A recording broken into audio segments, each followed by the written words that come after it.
So I'm here to talk about worship, and if you were asking me to define worship when I was growing up, I would have responded with singing. I think a lot of people would respond with singing.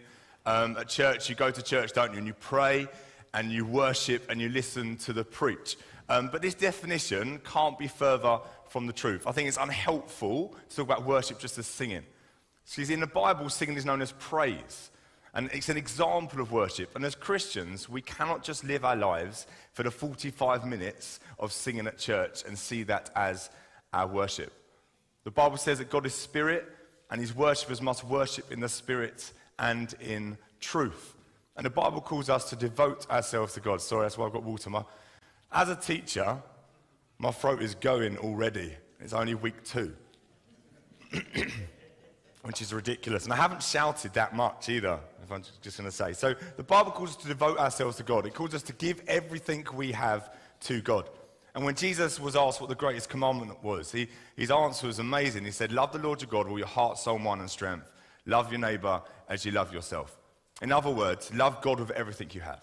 Absolutely everything. Whether it be at church on a Sunday, at work in the week, spending time with your family and your friends, throwing yourself into school or bringing up your children, worship is absolutely everything that we do. And I hope that this sermon is going to challenge you individually, but also I hope it challenges us as a family, as a church. But there may be some here, you might be listening at home, or you might be here and you think, actually, I don't know Jesus. I've never given my life to him. I hope that this message also will mean that you throw yourselves into the hands of God. It's the scariest but most incredible decision that you could ever make in your life. And also I wanted the young people in here today, so the youth aren't out, which I think some of them might be slightly disappointed about. But I want them in here, A, because I care about them, but B, because I think the same call that is on us as adults to devote our lives to God is given to them as well. And they need to learn what that means, and they need to be challenged in what it means to be devoted to God. It's completely big stuff. So I want to start with 2 questions. 2 glasses, thank you so much. It's amazing. I want to start with 2 questions. This is the teacher and me. Okay, so in a minute, a question is going to go up on the screen, and you're going to have 60 seconds to talk to someone next to you. When I say talk, you've actually got to talk rather than feel a bit embarrassed about it. So question number 1, if I was to ask those closest to you what you were all about, what made you tick, and what you lived your life for, what do you think they would say? You have 60 seconds. Discuss.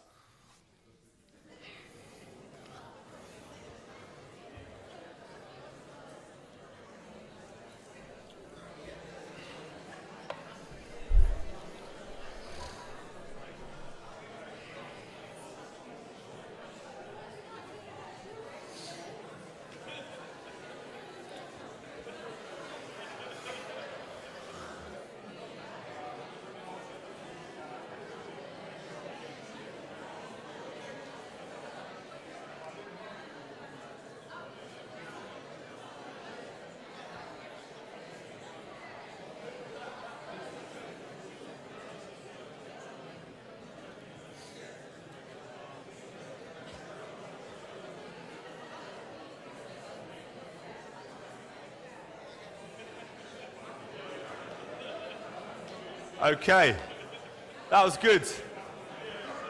I had this fear that everyone wouldn't talk to each other, but that went quite well.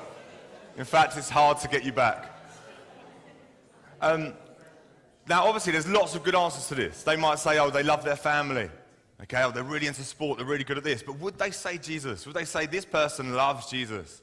They're head over heels in love with Jesus. They don't stop talking about Jesus. For some reason, even though I don't understand faith, I don't understand religion, it means something to them. Would they say that? Okay, it's a challenge for us all. Second question, it's a lot harder, this one.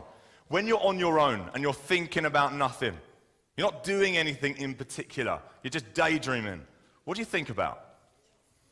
Over to you. There's a few laughter going on right now. There's some confession happening in the room.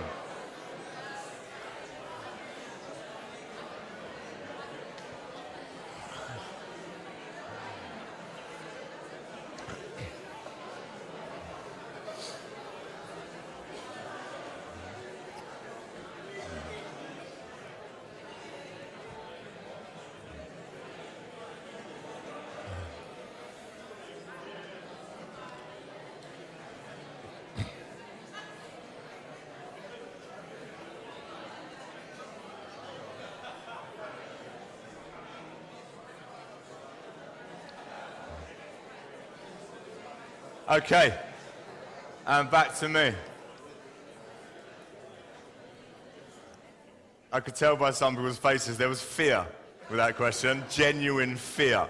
But it's a funny one, isn't it? I read a book once and it really challenged me because it said, are you a daydreamer or are you a dreamer of the day? Do you dream what God's going to do? Do you think about God? Does he affect your mind? Do you think just about temporary things, which aren't all bad? Or does your mind ever go to God? Does it go to Jesus?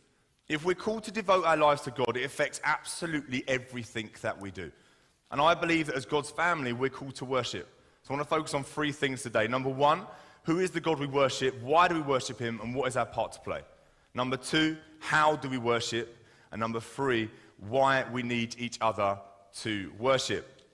So, often as Christians, we need to go back to the very beginning of the story. Okay, so back to understand the current situation we're in. And we find that in Genesis, when God speaks the universe into being. And we often skip over this story because we know it, don't we? We know the creation story. We can't skip over it. God made everything from nothing. We see that he's omnipotent, which means all-powerful. He's non-violent in the way he creates. It's methodical.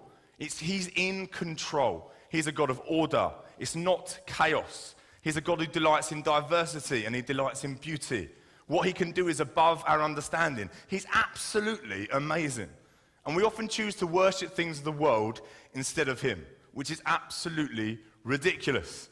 I've asked for 6 volunteers. Could they come up now for me, please? Scary bit. They were all a bit nervous. What do I have to do? What do I have to do? Just stand up and hold up a number in order is all you have to do. Well done, Myra. House point. There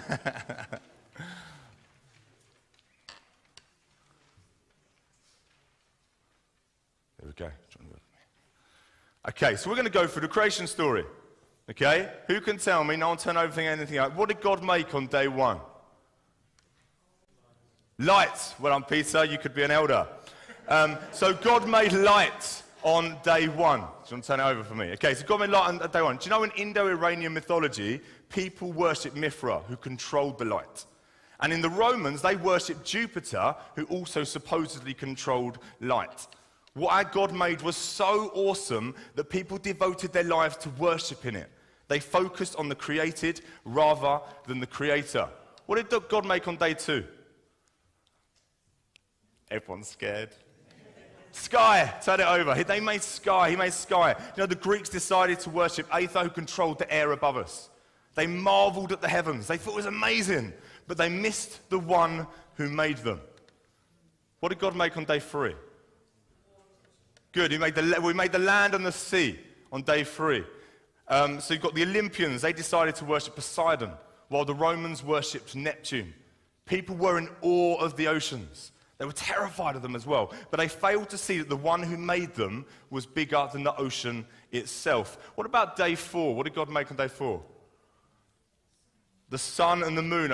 Someone whispered sun. Sheila, you can be more brave. It's fine. The sun. Okay, God made the sun and the moon on day four. For thousands of years, almost every people group have worshipped the God of the sun. Whether it was the Egyptians worshipping Ra or the Romans worshipping Invictus. The sun dominates the sky, but it fails into insignificance when compared to the one who made it. How about day 5 and day 6, ignoring the end of day 6? Animals, okay. Well done, you've passed, okay. On day 5 and 6, God made the fish in the sea and animals on the earth. The Greeks worshipped Artemis as the god of animals, while millions of Hindus to this day worship potentially thousands of gods who represent different animals. Animals are incredible, absolutely incredible. They're beautiful. But they don't compare to the transcendent God who spoke them into existence. And right at the end of day 6, God made what? Mankind, okay? He made Adam and Eve. You flip it over? Brilliant. Made a good body. And it says he made them in his image. This time we don't need to look back too far in history, do we? We may not have wooden carved images these days, but we have promoted mankind to be worshipped. Celebrities, public figures, family, children, friends, bosses, and of course, ourselves. The world is rife with man-made worship, and sadly, it can so often permeate the church as well. But God made all of these things, absolutely all of them, he made. And all these things that people across the ages, they've devoted their lives to them. They saw that there was something special, something incredible about them. Okay? But how much better is the one who planned these things, designed them, crafted them, and nurtured them? He is the one worthy of worship. God is worthy of worship, irrespective of the cross, irrespective of the glory of the church. He is worthy of worship by his very nature of being all-powerful and all-knowing. But wonderfully, we discover his all-loving nature through Jesus' sacrifice on our behalf. God doesn't change, but sadly, mankind doesn't either. For thousands of years, we've chosen to worship the gods in the sky, in the land, the sea, and now the gods in people. If that is you, if you're a Christian or you're not a Christian, you just can't do it. It doesn't work. Putting your faith, trust, money, and hope into something or into someone who cannot deliver, it doesn't work. God is the only one worthy of worship. Thank you, volunteers. Well done.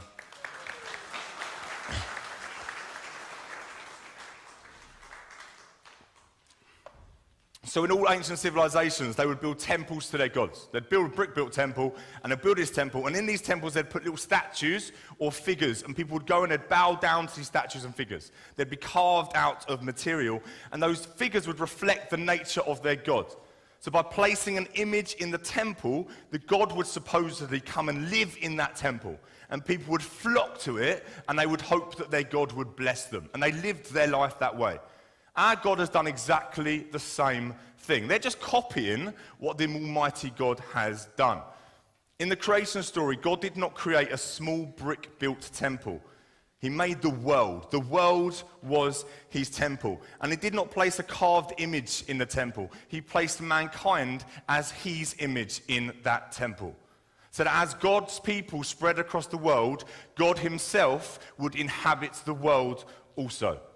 We were built, we were created, we were purposefully crafted to inhabit God's glory and therefore to worship him. It's why we exist. It's why mankind across all time has devoted themselves to things. I love football, I talk about it all the time. You would have heard me in this church talk about it. And I've been to stadiums and I've seen grown men and women raise their hands and they sing. I've seen people cry in stadiums. There's raw emotion. Winning is everything. It's worship. How about the endless seeking for wealth or fame, or career progression, or beauty? It's worship. We are built to do it. We are built to give ourselves to someone. It's just that our selfish nature, our sin, our corruption gets in the way. We will not find satisfaction in anything else. We won't find satisfaction in anyone else. You will never be fulfilled or at peace until you learn what it really means to worship the God who has made you. Through Christ, through the forgiveness of sins, through his resurrection, we can once again live out our purpose and learn again to worship God. We can learn again to devote our lives to him. If you live your life based on your purpose, based on the reason you were made, it's liberating, it's exhilarating, it's purposeful. It might be tough, but it's the place that you want to be. So how do we worship? I think the foundations have been laid, haven't they? God is worthy of worship. We're called to worship him. It's our purpose. It's the reason that we are here. But it's hard. Worship is hard. Devotion is hard. To truly devote your life to God is difficult. For us to go on that journey as a church, we need to be willing to be honest. We need to be willing to be vulnerable with one another. And I want to use the rest of this time to practically unpack some of the ways that we worship. I can't cover them all. And I'm going to be honest. And there might be some things that grate against you, and that's fine. Totally fine. I'm happy to talk about them after. But ask God during this time, what are you saying, God? What are you doing in my heart? I started this talk saying that worship is not just what we do on a Sunday. It's not just what happens at church, but we do have to talk about church because it's significant. It's significant that we gather together on a Sunday. I know that COVID has changed a lot of what we do. And some of those things are positives. I think people value their family more. I think they do, having not been with loved ones for a certain period of time, they value that. I think people don't live at work like they used to, and they're happy to get out of the office and experience the world a little bit more, and I think those are good things. But I think there are negatives as well. The Bible encourages us to meet with one another. Fellowship is key for maturity, it's key for growth, and it's key to enable us to worship. But it is now far too easy just to stay at home. It's far too easy to watch through a screen, to take a backstage view of the church, either on a Sunday or at home group in the week. Now, of course, there are times where you cannot be present physically. Of course there are. But if we're called to worship, if we're called to give ourselves to God and turn to one another, then we need to evaluate, what are we doing? We need to evaluate, are we having a meaningful relationship with God and with one another, or are we choosing to step back a little bit? During a Sunday service, we'll all be in different places. All be in different places. Some of you would have had a great week, some of you a difficult week. Even on the morning, okay, I often find with young children, getting to church in the morning, sometimes you already arrive quite frazzled. Yeah? That happens. So we're all in different places.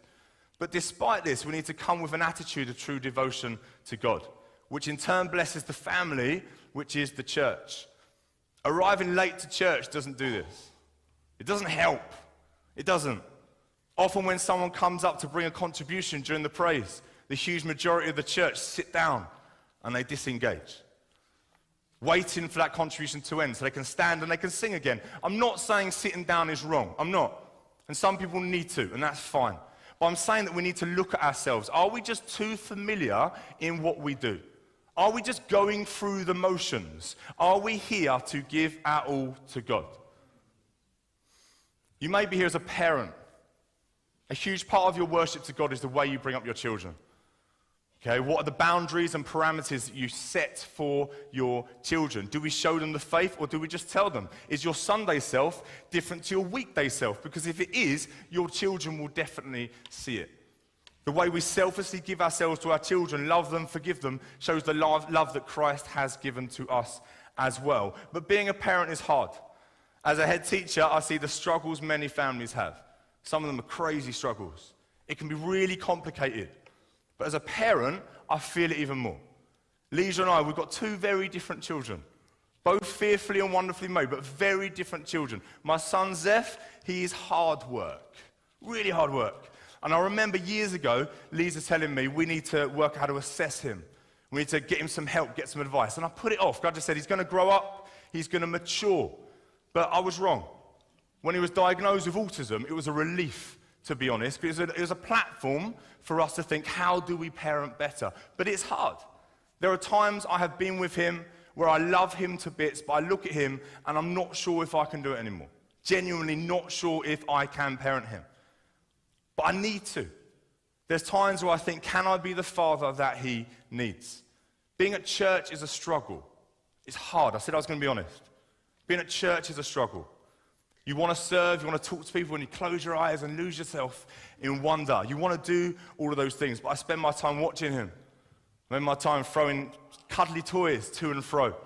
I spend my time trying to make sure that there aren't any difficult moments, or thinking there's going to be one. Maybe facing tough questions from others that might not quite understand. But through all of this, I still have to offer my worship to God. I have to. I need to choose to devote my life to him in the way I parent, because that is what I was created for. And even though Leisha and I struggle, there'll be some here who have to do it all on their own. For whatever reason you find yourself being, you will find yourself being mum and dad. And wow, that is really tough. That is really tough. There may be times where you feel that you want to throw in the towel, but you mustn't. You need to daily choose to give yourself to God. In him you will find the strength to carry on. Okay, and he will turn it around into something glorious, because you're living the way God intended you to. How about teenagers? I wanted you in here for a reason, so listen, no phones. Being a teenager is a challenge. It is. You're starting to realize who you are, work out what you stand for, and more importantly, what you want to be. And you're surrounded by others at school who think completely differently to you. There are challenges that come your way. It is not easy. It's so easy just to join in with the crowd, isn't it? So easy to not speak up. When someone asks you on a Monday morning what you did in the weekend, do you tell them you went to church? Do you tell them you went to youth group? Okay, do people even know? Or is it just a secret thing that's part of your life, but you don't want to express it because you don't know what they're going to say? Are you prepared to walk away from friends or situations because you want to love Jesus more in your life? Ask God for a fire inside of you. Ask God to show you who he is. Seek out others who are a bit older than you who love Jesus. Spend time with them, laugh with them, do life with them, and learn from them. Learn to seek God instead of the world. Trust me, it changes absolutely everything. How about worship in relationships? For those who may be looking to be in one, and it just hasn't quite worked out.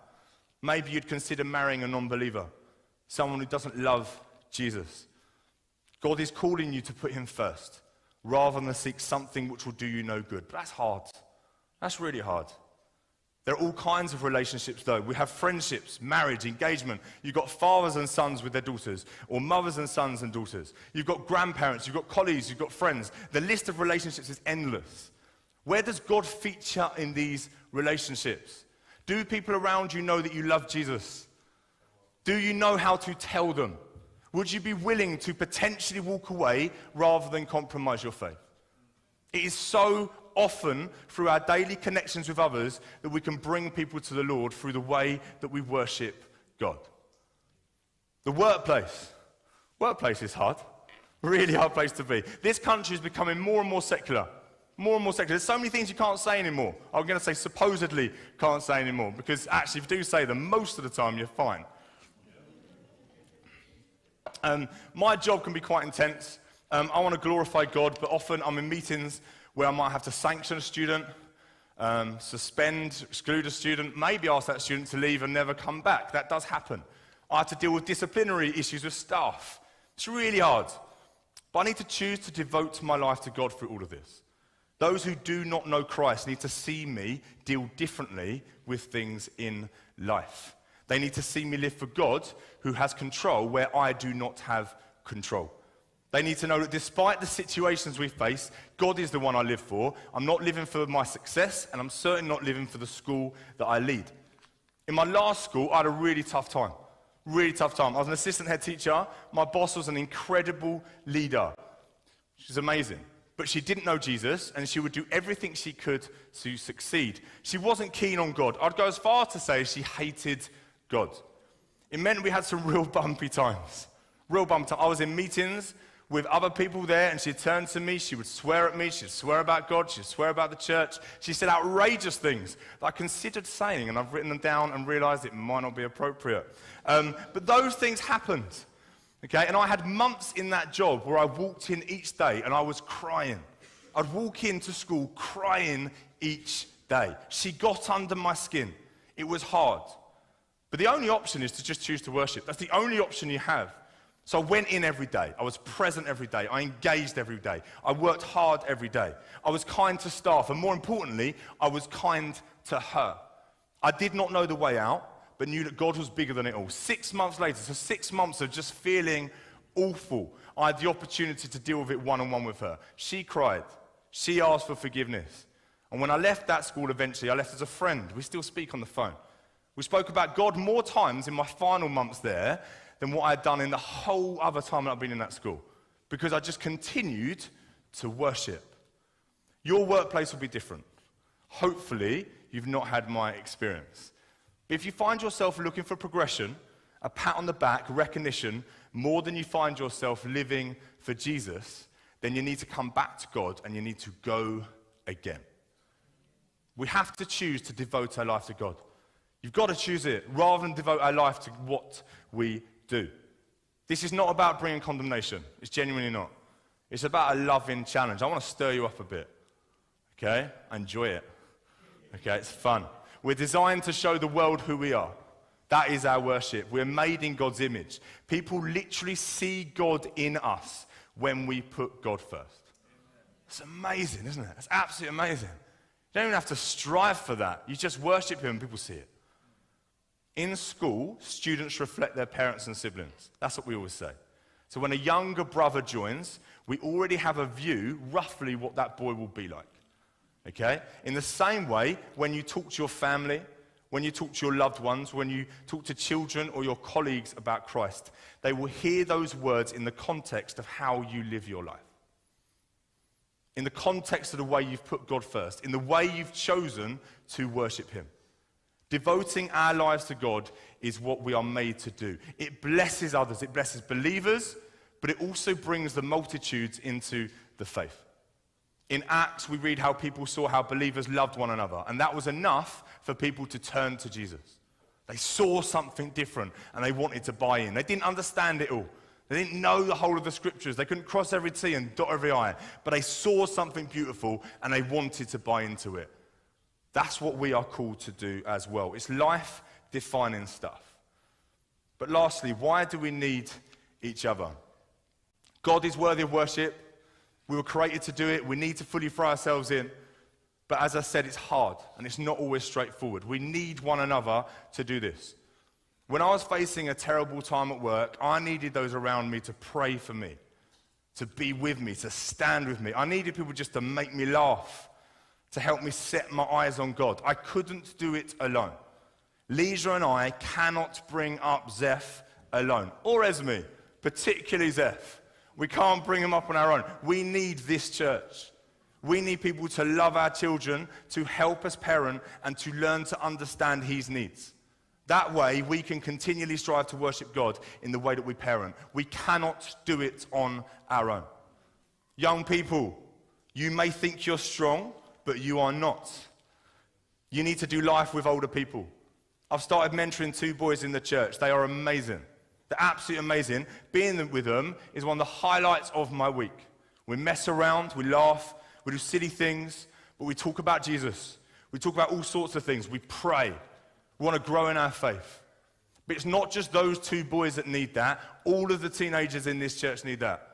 They don't just need it from their parents or from their youth leaders. They need the church as a whole to say, we are going to gather around our young people and we are going to worship with them and we are going to bring them through. They need that. We need that as a family. In Exodus 17, the Israelites are in battle with the Amalekites. And when the battle's going on, Moses is up on a hill and he's watching the battle. And he's got his arms raised in the air and he's praying and he's worshiping God and he's singing or whatever he's doing. And when his arms are in the air, the battle is being won. But when his arms fall, the battle is being lost. So he's got his arms up, but he's tired and it's hard and he can't keep his arms up. So what happens? 2 guys come alongside him, one called Aaron and one called Hur, and they hold his arms up. They physically hold his arms up for the duration of the battle, and the Israelites win. We as a church, we need to hold up the arms of each other. We need to genuinely do that. Sometimes you'll be the one holding someone's arms. Other times you'll be the one needing the support. To worship as a church fully, we need to fully engage with God, but we also need to fully engage with each other. It's radical, it's time-consuming, it's messy, it comes with challenges, and it can be disheartening at times. But it's good, it's wholesome, and it provides a fruit within us individually and collectively, which I believe will blow your mind in terms of who God is and in terms of what God can do. Could I ask the band to come up for me, please?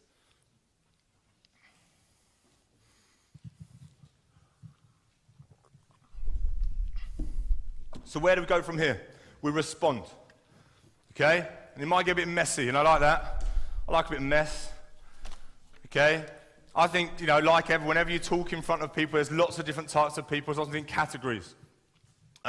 First of all, I think there might be people here, and you might be watching on a screen, and you might just be sitting there, and you might say, I have never made that commitment. I've never said, I'm devoting my life to you. I've just never said it. I've never meant it. It's never happened. Okay? And you might be older in years, or you might be a teenager, and you've regularly come with your parents, time in and time out, but you've never said, I'm in. You've never said that. That might be you. There might be those here that have said that, and it was going great, but actually, you've just fallen by the wayside, and you say, do you know what? I need to go again. I've had many times in my life to do this. I need to go again. I need to say, do you know what? I used to devote my life to God. I want to go again. I want to devote my life to Him. I want to live my life for Him. I want to go for it with Him because He is the one that satisfies. Thirdly, there might be those that just need support. You're like Moses and your hands are tired and you cannot keep them up. Like me standing there with my son. You cannot keep them up sometimes. And you just need people to know that I can't do this on my own.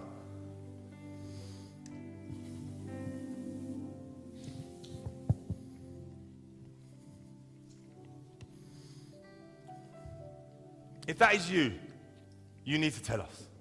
You need to tell us. And lastly, there'll be the rest of us that say, do you know what? I'm doing all right, actually.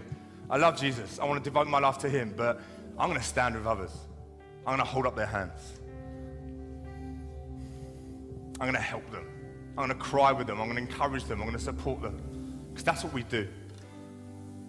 So if there's anyone sitting here in that first category, you're going to merge them into two. If you're sitting there and you say, you know what, I've never given my life to him, I've never devoted my life to him, I've just never done it, or I have done it, but I'm just not doing it anymore. I want to live for him. I want to live for God. I want to give him everything. If you're either one of those people, I'd love you to stand right now. Either I've never done it, or do you know what, I know I'm not doing it. My heart says I'm not doing it. I want to just give you that opportunity to stand now.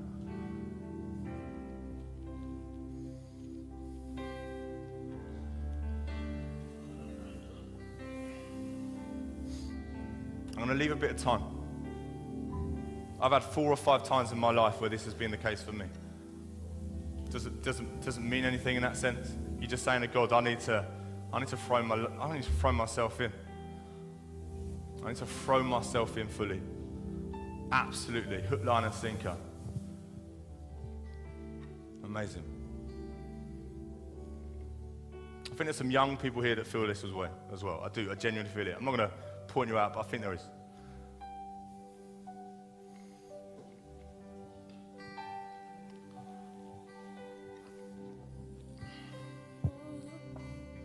Secondly, those who are sitting there and just say, do you know what? I love God. I know I do. And I'm trying my best, but I am struggling. I'm just struggling. I'm like Moses, my hands are tired. If you're here and just thinking, like, people might already know or no one knows. Okay? And it doesn't mean you've got to tell everyone. Don't have to tell everyone everything. But if you're sitting there and thinking, actually, I just need others around me to help me worship, I want to ask you to stand as well.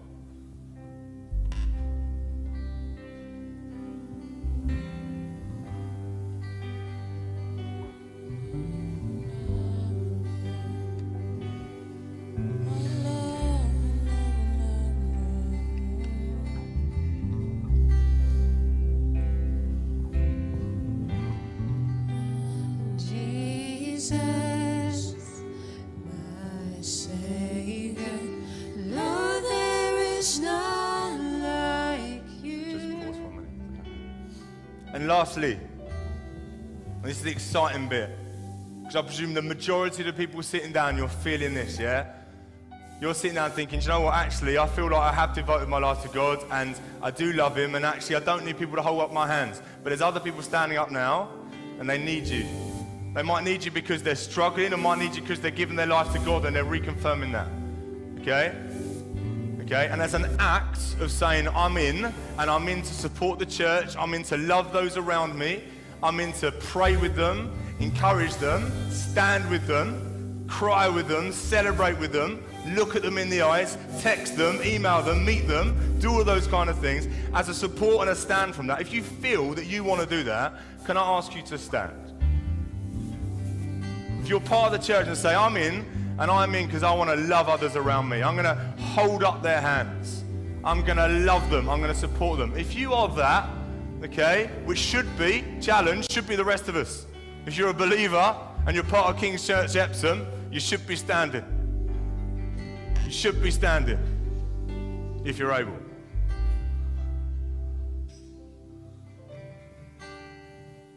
This is church. It's uncomfortable. It's uncomfortable, it's raw emotion. There's honesty, there's vulnerability. But this is what church is like, okay? We run for Jesus, but life is hard. While some run, we encourage the others. And then it flips around the other way. We bring people through. We don't let them fall. If we've all got to slow down to support the vulnerable, we slow down to support the vulnerable. That is worship. That is what we're called to do. God has made us to be like that. We devote our lives to God. We devote our lives to God. If you were sitting down earlier and you saw someone stand up on the first 2 times, you need to get around them at some point. You need to ask them questions, whether you know them, whether you don't. You need to love them. You need to support them. We're going to sing in a moment. But if you're here and you're thinking, I saw someone stand and I want to pray for them, while we're singing, just go and pray for them. Disorder is fine. You can move out of the rows and the seats. If you want to get on your knees and devote your life to God, you do the same as well. Don't let people leave thinking, I stood up there because I need support and I've left and no one has said anything to me. Don't let that happen. So we're going to worship, we're going to sing, okay? But use the next few minutes to either do that or get around someone and to pray for them, and then we'll conclude. the service.